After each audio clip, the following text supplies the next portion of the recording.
औज़ुबिल्लाहिमिनश्शैतानिर्रजीम बिस्मिल्लाहिर्रहमानिर्रहीम। नाज़रीन, अवाम इंटरनेशनल के प्रोग्राम बोल अवाम से मैं हूँ आपका होस्ट चौधरी अरशद। आज हमारे पास स्टूडियो में तशरीफ़ फरमा हैं चेयरमैन पंजाब टीचर्स यूनियन ज़िला रावलपिंडी जनाब राजा शाहिद मुबारक साहब। इनके साथ ख़ुसूसी नशिस्त का एहतमाम हमने किया है। जनाब राजा शाहिद मुबारक साहब, हम आपको अपने स्टूडियो में खुश आमदीद कहते हैं। इनसे मौजूदा तालीमी निज़ाम, गवर्नमेंट की पॉलिसीज़ और उसकी खामी और खूबियों के बारे में हम बात करेंगे। चूँकि टीचर यूनियन के प्लेटफार्म से ये एक मुतहरक यूनियन लीडर है और टीचर्स के मसाइल, अवामी पॉलिसियों के हवाले से ये मामलात पे गहरी नज़र रखते हैं, तो इस हवाले से हम इनसे तफसीली गुफ्तगू करेंगे। तो राय साहब, सबसे पहले तो मैं आपसे गुजारिश करूंगा कि आप अपनी यूनियन के बारे में मुख्तसर सा तारफ़ करवा दें कि आपकी यूनियन असातिज़ा की किस तरह नुमाइंदगी करती है, इसकी छोटी सी हिस्ट्री, ताकि नाजरीन इस बारे में जान सकें। बिस्मिल्लाहिर्रहमानिर्रहीम। तो साहब, बहुत शुक्रिया आपका, आप लोगों ने दावत दी और जो मेरे ख्यालात हैं वो मेरे दोस्तों तक, हम तक भी आएंगे। सबसे पहले यूनियन, हमारी यूनियन पंजाब टीचर्स यूनियन के नाम से हम असातिज़ा के खिदमतगार हैं। ये पंजाब की सबसे बड़ी तंजीम है टीचर्स की, जिसमें तकरीबन 4 लाख से ज़ायद असातिज़ा इकराम इसमें शामिल हैं, इसके मेंबर हैं। और ये है कि इसमें ये 1939 में, ये हमारी खुशकिस्मती है कि ये न्यू मरी के मकाम पर इसकी बुनियाद रखी गई और हमारे ही पेशवाओं ने इसका जो है 1939 न्यू मरी गुलाड़ा गली पर इसको कहते थे, वो हमारा ही गांव है, वहाँ पे इसका बुनियाद रखी गई। इसमें पहले अब्दुल गफूर गफारी साहब, मरहूम गफूर अल्लाह पाक उनकी लेके रहमत करे, वो इसके सदर रहे और बहुत अच्छा सिस्टम चलता रहा। यहाँ पे बाबा फजल हक साहब, इम्तियाज़ अब्बासी साहब, राजा ज़फ़ीर सती साहब पंजाब तक गए हैं, इम्तियाज़ अब्बासी साहब गए हैं और सगीर आलम साहब और बाबा फजल हक साहब ने बहुत अच्छा दौर गुजारा उन लोगों ने। लेकिन उसके बाद जब हम आए, तो मैं जब जिस टीचर्स यूनियन में आया 2007 में, मुझे इतनी दिलचस्पी नहीं थी इस काम से, दोस्तों की वजह से, इम्तियाज़ अब्बासी साहब की और दोस्तों की वजह से। हालांकि मेरे चाचा फजल हक साहब के साथ रहे, इसमें शफीक साहब जनरल सेक्रेटरी के ही साथ रहे। तो मुझे 2007 में इम्तियाज़ साहब ने कहा कि तहसील मरी का इलेक्शन है और तूने इलेक्शन लड़ना है, और मुझे इस इलेक्शन में लाए। तो अल्हम्दुलिल्लाह दोस्तों ने एतमाद किया और 2007 से इसमें मैं एक्टिव रहा। और जब मैं आया तो इस वक्त हमारे 3 धड़े थे। एक को लीड कर रहे थे इम्तियाज़ अब्बासी साहब, एक को चौधरी सगीर आलम साहब और एक को हमारे बुजुर्ग हैं, रिटायर हो गए हैं, चौधरी मलिक साबर साहब। फिर हमारे कुछ दोस्तों ने, हमें भी नहीं अच्छा लगता था, जहाँ पे जाते थे कौन सी यूनियन से हैं यार, केड़ी यूनियन है, मतलब दूसरे लोग समझ के हमारी औकात को। फिर हमारे दोस्त हैं राजा ताहिर साहब, आजकल वो चेयरमैन है पंजाब के, उन्होंने इन तीनों को एक प्लेटफॉर्म पे बैठाया और अल्हम्दुलिल्लाह सुम्मा अल्हम्दुलिल्लाह कि वो तीनों धड़े एक बात पे मुतफिक हो गए। वो नाम मेरा था, मैं घर में सोया हो, ये 2012 की बात है। वो तीनों उन्होंने मेरे नाम पे पूरा निकला या उन्होंने एतमाद किया और उसके बाद हमने बहुत अच्छा सिस्टम चलाया। दरमियान में एक हमारा इलेक्शन आया जब हामिद शाह, मेरे से बाद हामिद शाह साहब की नामजदगी हुई, मतलब कि वो इलेक्शन लड़ेंगे बतौर सदर पंजाब टीचर्स यूनियन रावलपिंडी। तो उसमें थोड़ी सी प्रॉब्लम ये आई कि हमें असल में जो सब असल बात यह है कि हमें लाहौर से लीड किया जाता है और पंजाब टीचर्स यूनियन जो है वो मरकज़ की है, ज़िले की कोई उसकी सिस्टम नहीं होता, पूरे सूबे की और सूबे के साथ आपकी एफिलिएशन होती है।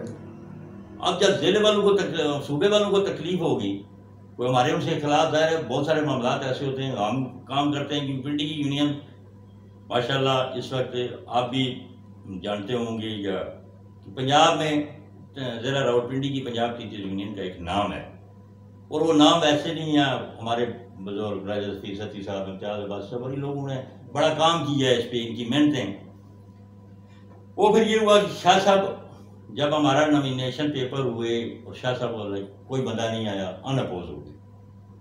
दूसरी कोई नई यूनियन निकल आई, वो नाम नहीं लूँगा, जो भी है, वो ही फिर हमारे दोस्त फिर ताहिर साहब इसमें इन्वॉल्व हुए और उन्होंने एक फैसला कर दिया कि यार इनके इलेक्शन लड़ेंगे, ये जो ये अनाउंस करेंगे हम तो इनसे ही लेंगे, अलग भी इनसे लेंगे, जो मामला है सब इनके।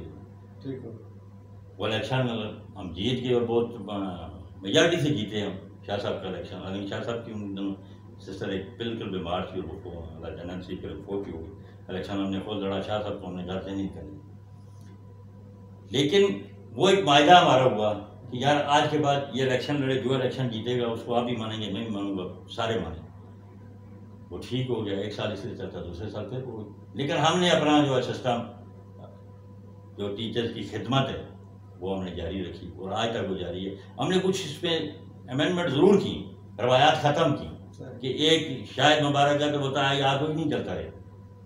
हमने बाकायदा इलेक्शन और चेहरे भी बदले, ये नहीं कि मैं ही रहूँ या नाम नहीं होना चाहिए। यूनियन की वजह से हमारा नाम हो, नाम की वजह से हमारी यूनियन ना हो।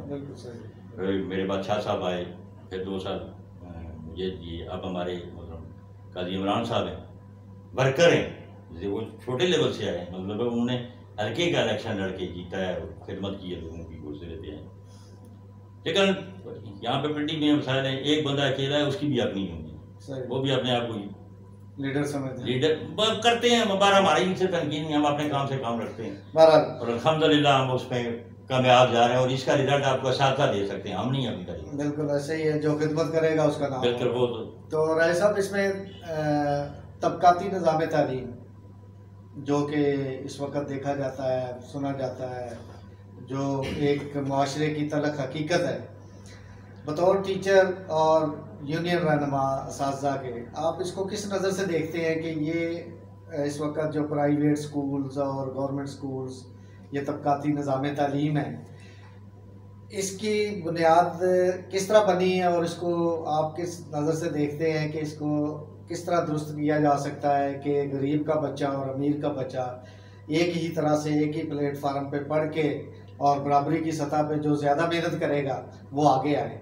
इस बारे में आप क्या फरमाएं? तो सब इसमें ये है कि जाहिर है ये तो एक मेरा या आपका मसला नहीं है, ये पूरे मुल्क का मामला है। और एक नहीं, 2 नहीं, 3 तबकाती निज़ाम हमारे बने हुए हैं और उसमें वही लोग आगे जाते हैं जो किसी बड़े इदारे का नाम है, उसमें टैलेंट नहीं देखा जाता कि टैलेंट क्या है बच्चे का। मैं यकीनन दावे से कहता हूँ, आपके मतलब लोग सुन रहे हैं, मैं दावे से कहता हूँ कि हमारे पास इस वक्त PhD और MPhil टीचर हैं बच्चे जो हमारे पढ़ रहे हैं। ठीक है। किसी भी प्राइवेट अच्छे से अच्छे इदारे में जो सब आप चले जाएं, वहाँ पे आपको इतना क्वालिफाइड टीचर नहीं मिले। फिर पता नहीं एक ट्रेंड बन गया, एक रिवाज बन गया कि मैंने ये कपड़े फलां से लिए हैं तो सब रिवाज हो जाएगी, ये बड़ी दुकान है इससे।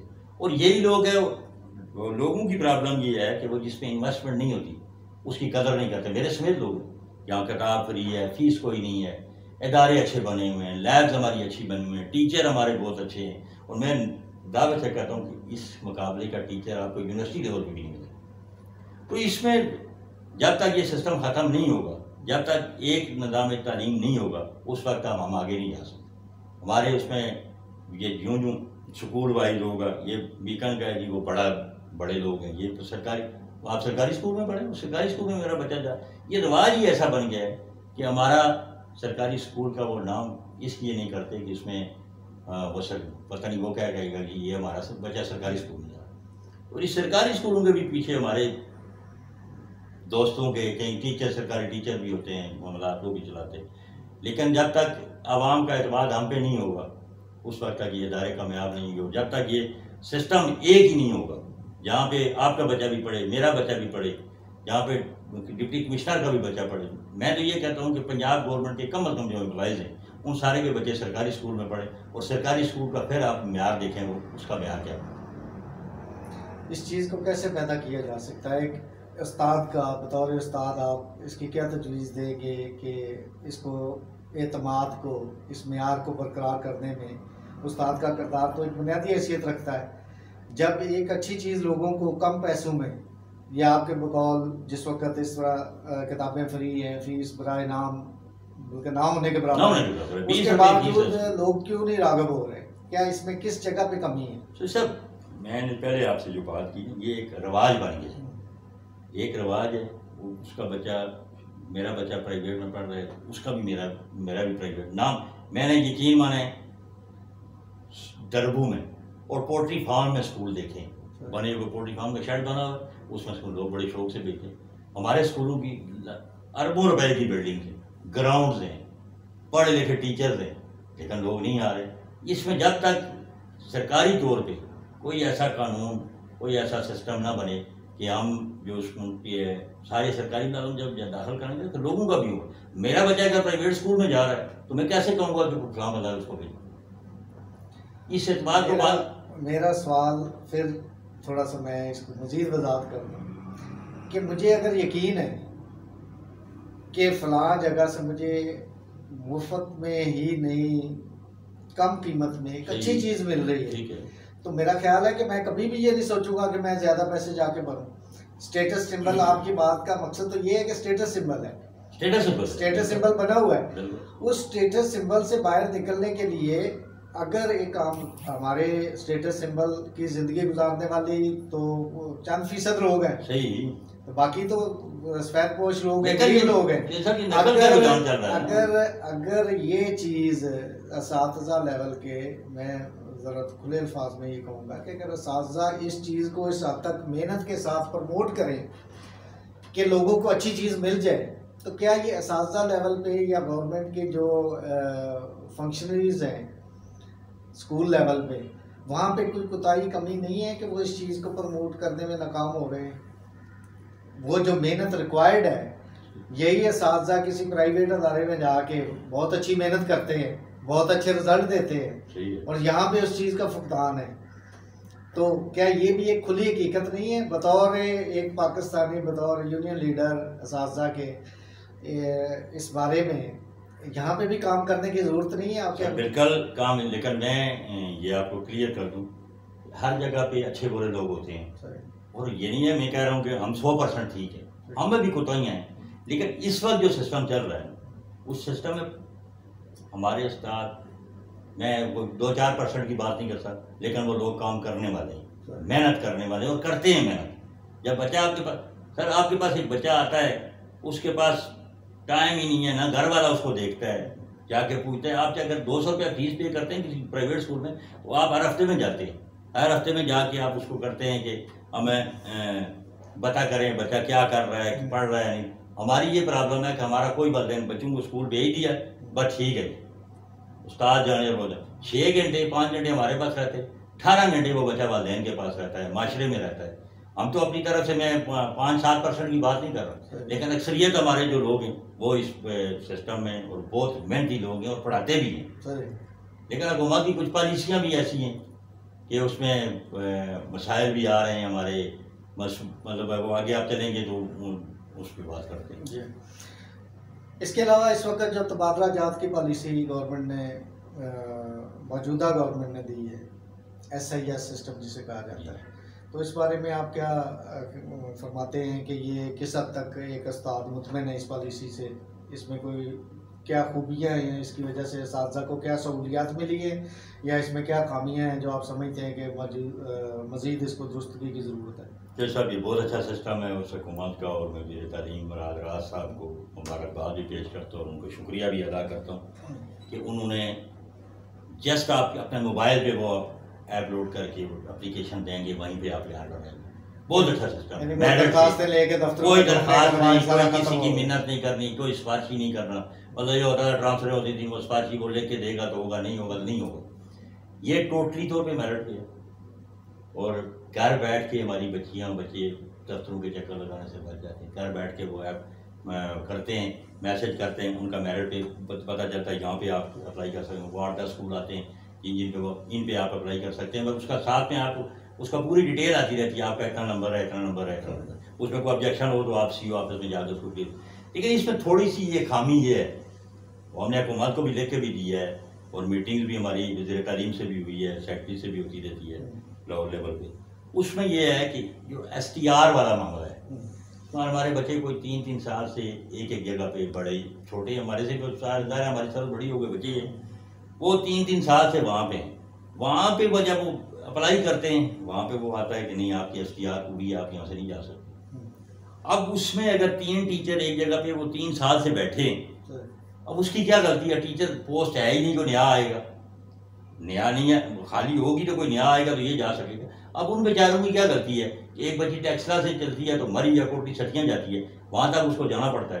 तो इसमें ये मसाइल हैं, गलतियाँ हैं थोड़ी बहुत, लेकिन वो शायद वक्त गुजरने के साथ साथ ये मामला SIS सिस्टम जो है उसको आप ख्याल करते हैं कि इसके आने के बाद जो सियासी मुदाखलत कोई सियासी कोई किसी किस्म की किसी अफसर की नहीं, किसी सियासी वो खत्म हो गई है। ठीक है, और ये लोगों के पास एक सहूलत बहुत बड़ी सहूलत। और इसके साथ साथ आप ये भी फरमा रहे हैं कि जो STR सिस्टम है इसमें खामी ये है कि जो बंदा नहीं, ये ट्रांसफर के लिए STR है, जो बाकी STR के मैं आपके बात करूंगा, ये ट्रांसफर किया। बाकी ये जो है ना, मतलब अगर एक बच्चा टीचर हमारा बहन या भाई 3 साल से एक जगह पे है, वो अपना टर्नओवर पूरा करेगा तो उसकी गलती है कि वो टीचर चौथा आएगा, पोस्ट नहीं है, चौथा कहाँ से आएगा?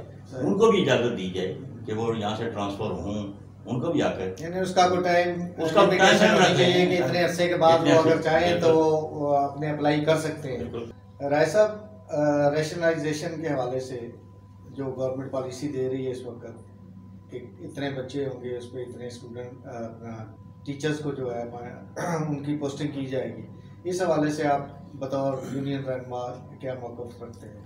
तो साहब इसमें ये मसला है, हमें इस पर कोई एतराज़ नहीं है कि रजिस्ट्रेशन होनी चाहिए, लेकिन उसमें इशू ये है कि प्राइमरी स्कूल में हमारी 7 क्लासें बनती हैं, प्री प्राइमरी क्या है। अब 7 क्लासों में अगर बच्चे बेशक थोड़े नहीं, क्लासें तो 7 बनती हैं, मज़ामीन तो उसी हिसाब से पढ़ाने पड़ेंगे। जहाँ पे वो 30 बच्चों को पढ़ाएगा टीचर, वहाँ पे 2 बच्चों को भी, 3 को भी पढ़ाएगा।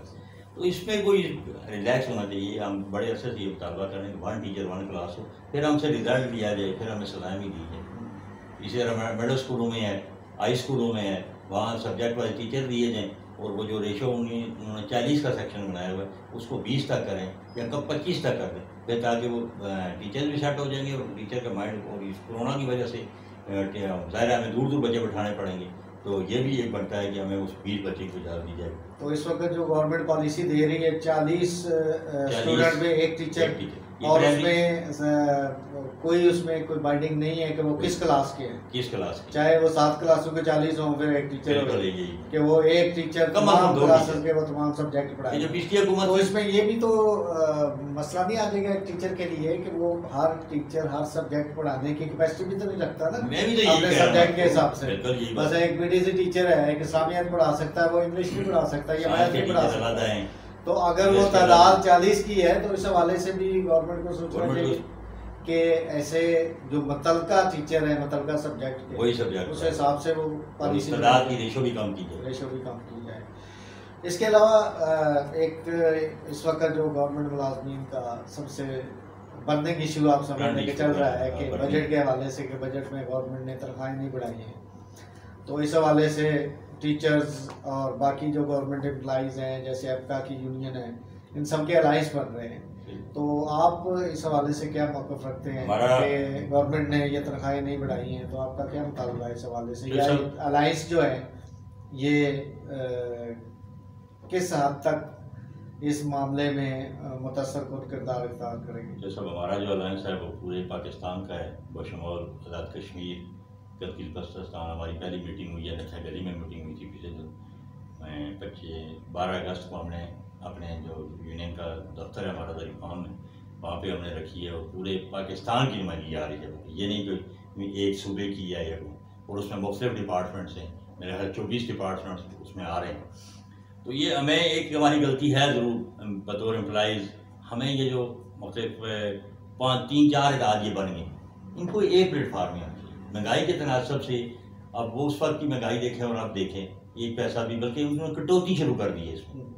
तो इसमें हमारा ये है कि मैं फिर भी अपने दोस्तों सब से यही मुतालबा करता हूँ कि ये एक ही प्लेटफार्म बना, कोई इसमें उहदेदारी नहीं है, कोई नहीं है, सब मुलाजमीन का मसला है। आप जो 3-4 ये इत्तेहाद बने हुए हैं, एक ही इत्तेहाद बने, हमारे साथ शामिल हो जाएँ, हम इनको खुशामदीद कहते हैं। वो सारे दोस्त हमारे साथ शामिल हो, हमारे पास पूरे पाकिस्तान के लोग आ रहे हैं, तो हमें 12 अगस्त को यहाँ पे प्रोग्राम कर रहे हैं, उसमें मैं दावत यहाँ वैसे भी दावत दूंगा, और आपके चैनल के हवाले से भी मैं दोस्तों को दावत, तमाम यूनियन का है, CBA है, कोई भी है यूनियन को दावत देता हूँ हमारे प्रोग्राम में आए। बेशक हमें आप ना फॉलो करें, लेकिन वो सुने हमें, अगर हम गलत कर रहे हैं तो हमें अपने साथ में सही। तो इसमें हुकूमत को सोचना चाहिए कि कल चीज़ों के क्या रेट थे, आज क्या है, उसमें सारे हम महंगाई बिल्कुल यकीन माने कि हैंड टू माउथ हुए में सारे लोग। और जिस बंदे की 20,000 रुपये तनख्वाह है, 5-6 बच्चे खाने वाले हैं, स्कूलिंग है, यूटिलिटी बिल आप देखें कहाँ पे पहुँच गए। तो इस पे हुकूमत को सोचना चाहिए। सारी IMF की नहीं सुननी चाहिए। ये हुकूमत बहुत सारे नारे लगा के आई थी और उनमें से कुछ तो करे। और वज़ीर आज़म साहब की तकरीर मुझे याद है कि वो जिसमें वो कह रहे हैं कि 2 लाख रुपए कम से कम तनख्वाह दें। 2 लाख ना सही, लेकिन इतनी तो दें कि हम बाइज्जत उसको तबाह कर सकें। वो तो एक सियासी नारा था ना, आप उसको नहीं, सीरियस ले लें। हम कहते हैं 2 लाख ना देना, हमें इतना दें कि हम बाइज्जत तौर पे वक्त गुजार सकें। चलें, बहुत बहुत शुक्रिया जनाब राय साहब हमारे प्रोग्राम में तशरीफ़ लाने का। तो ये तनख्वाहों के हवाले से, बजट के हवाले से ये इंशाल्लाह हम अगली नशिस्त में तफसीलन बात करेंगे। और इसके अलावा भी बहुत सारे इश्यूज़ हैं, जैसे आपके वैकेंसी पोजीशन के हवाले से, उसकी अबॉर्शन है वैकेंसीज़ की, और बाकी जो मामलात हैं इंशाल्लाह ताला अगले प्रोग्राम में आपसे तफसीलन डिस्कस करेंगे। आपका भी इसी के साथ आपका बहुत बहुत शुक्रिया कि आप तशरीफ़ लाए हैं। तो नाज़रीन, ये थे यूनियन रहनुमा चेयरमैन पंजाब टीचर यूनियन ज़िला रावलपिंडी के मकबूल रहनुमा जनाब राजा शाहिद मुबारक साहब। इनसे हमने असातिज़ा के मसाइल के हवाले से, तालीमी मसाइल के हवाले से बातचीत की, और साथ ही इन्होंने बजट के हवाले से भी फरमाया कि मौजूदा महंगाई के मुनासिब जो इस वक्त हुकूमत को इजाफ़ा करना चाहिए था, वो तनासब बिल्कुल एक गैर मुनसिफाना है। और हुकूमत को चाहिए कि मुलाजमीन के मसाइल का इदराक करते हुए या तो महंगाई कम की जाए, उसको उस सतह पर लेके आया जाए जिस सतह पर पहले तनख्वाहें थी, और या फिर मुलाजमीन के जो तनख्वाहें हैं उसको उसकी निस्बत के हिसाब से बढ़ाया जाए।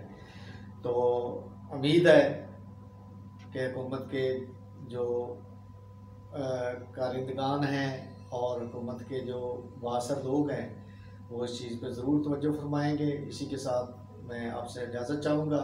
अपने गिरद दुआ का ख्याल रखिएगा। खुदा हाफ़िज़।